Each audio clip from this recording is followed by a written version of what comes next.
Everyone. இன்னைக்கு நம்ம ஒரு இன்ட்ரெஸ்டிங்கான ஒரு டாபிக் பார்க்கலாம். அது என்ன அப்படின்னா ட்ரிக்னோமெட்ரி. ட்ரிக்னோமெட்ரி அப்படின்னோடனே எல்லாருமே ரொம்பவே ஷாக் ஆகும், ரொம்பவே பயந்து ஓடுவோம் அந்த சாப்டரை பார்த்து. ஏன் அப்படின்னா அதுல இருக்கிற ஃபார்முலாஸ் தான் ஒரு முக்கியமான ரீசன். ஸோ அதுல இருக்கிற ஃபார்முலாஸை வந்து ஈஸியான ட்ரிக்ல ஷார்ட்கட்ல எப்படி லேர்ன் பண்ணலாம் அப்படிங்கிறது தான் இன்னைக்கான வீடியோ. உங்களோட லெஃப்ட் ஹேண்ட் அதை இப்படி எடுத்துக்கோங்க. உங்க லெஃப்ட் ஹேண்ட்ல தம் அதுதான் வந்து 90 டிகிரி, நெக்ஸ்ட் இண்டெக்ஸ் ஃபிங்கர் அது வந்து 60 டிகிரி, தென் மிடில் ஃபிங்கர் வந்து 45 டிகிரி, தென் ரிங் ஃபிங்கர் வந்து 30 degree, then lost the little finger வந்து 0 டிகிரி அப்படின்னு எடுத்துக்கோங்க. ஸோ இப்போ நம்ம வந்து சைன் தீட்டாஸோட எல்லா வேல்யூமே பார்க்கலாம். இப்போ சைன் தீட்டா அப்படின்னா நீங்க ஞாபகம் வைக்க வேண்டியது பிலோ, காஸ் தீட்டா அப்படின்னா நீங்க ஞாபகம் வைக்க வேண்டியது அபவ். ஓகே, சைன் தீட்டா ரொம்ப simple formula, square root of number of fingers below divided by 2. இது சைன் தீட்டாக்குள்ள ஃபார்முலா. காஸ் தீட்டாக்கு same, square root of number of fingers above divided by 2. அங்க பிலோ அபவ் அது மட்டும் நீங்க கேர்ஃபுல்லா பாத்துக்கிட்டா போதும், அது எல்லாமே ஒண்ணுதான். ஸோ இப்போ யாராவது சைன் 90யோட வேல்யூ கேட்கறாங்கன்னா, சைன் 90 நம்ம எல்லாம் டினோட் பண்ணியிருந்தோம், 90 அப்படிங்கறது தம்ல வச்சிருந்தோம் அப்படிதானா. ஸோ சைன்னால பிலோ, அப்ப தம்ம கீழே ஃபர்ஸ்ட் நமக்கு எவ்வளவு ஃபிங்கர்ஸ் இருக்கு, 4 ஃபிங்கர் இருக்கு. So square root of 4 divided by 2. Square root of 4 that is equal to 2. அப்ப 2 divided by 2 is equal to 1. அப்ப sin 90 ஓட வேல்யூ எவ்வளவு? 1. Same sin 60. sin 60ங்கிறது நம்ம எதோ டினோட் பண்ணியிருந்தோம், இண்டெக்ஸ் ஃபிங்கர். இப்போ இண்டெக்ஸ் ஃபிங்கருக்கு கீழே எவ்வளவு இருக்கு, 3 இருக்கு. So square root of 3 divided by 2. Simple. அடுத்து sin 45. sin 45ங்கிறது நம்ம மிடில் ஃபிங்கர்ல வச்சிருந்தோம், ரைட்? இப்போ மிடில் ஃபிங்கருக்கு கீழே எத்தனை ஃபிங்கர் இருக்கு, 2. அப்ப square root of 2 divided by 2. நம்ம ஸ்கொயர் ரூட் கேன்சல் பண்ணிட்டோம்னா நமக்கு 1/√2 is the answer, right? So sin 30. sin 30ங்கிறது நம்ம ரிங் ஃபிங்கர் வச்சிருந்தோம். ரிங் ஃபிங்கர் கீழே எவ்வளவு இருக்கு, only 1 தான் இருக்கு. So square root of 1 divided by 2, that is 1/2 is the answer. Then sin 0. sin 0னா last finger, little finger, right? அப்ப little finger கீழே நமக்கு ஏதாவது ஃபிங்கர் இருக்கா, இல்ல. அப்ப 0.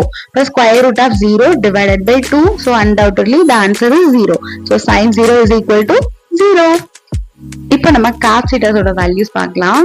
இதுவும் லைக் சைன் தீட்டா மாதிரிதான், ஆனா சைன் தீட்டால நம்ம பிலோ ஃபிங்கர்ஸ் பார்த்தோம், இதுல நம்ம என்ன பார்க்க போறோம், அபவ் ஃபிங்கர்ஸ் பார்க்க போறோம். இப்ப காஸ் 90க்கு மேல ஏதாவது ஃபிங்கர்ஸ் இருக்கா, இல்ல. அப்ப 0. அப்ப square root of 0 divided by 2.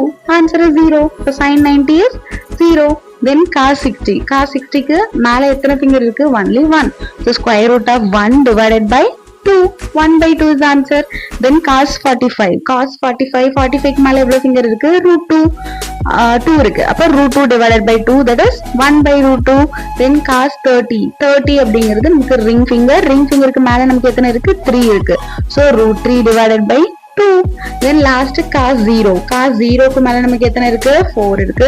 So square root of 4 divided by 2, that is equal to 2/2 is equal to 1. Simple. So next tan theta ஓட வேல்யூஸ் பார்க்கலாம்.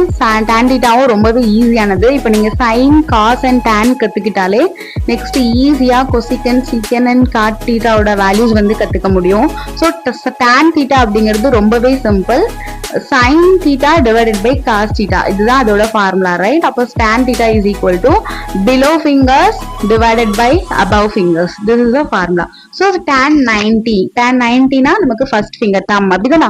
சோ அதுல below finger எவ்வளவு இருக்கு, 4 இருக்கு. So square root of 4 divided by above finger ஏதாவது இருக்கா, இல்ல. So 0. அப்ப square root of 4 divided by 0. நமக்கு தெரியும் any number divided by 0 that is not defined, right?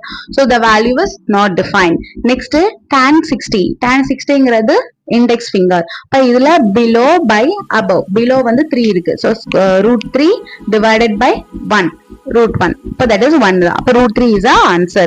Then tan 45 is a middle finger. அப்ப நமக்கு தெரியும் below divided by above. below எவ்வளவு இருக்கு, 2 இருக்கு. above 2 இருக்கு. So √2 divided by √2 cancel பண்ணிடலாம். So 1 is the answer. Then tan 30 below divided by above. below வந்து 1 இருக்கு, above வந்து 3 இருக்கு. So answer is 1/√3. Then tan 0 நமக்கு below ஏதாவது இருக்கா, இல்ல. So 0, above வந்து 4 இருக்கு. So the answer is 0.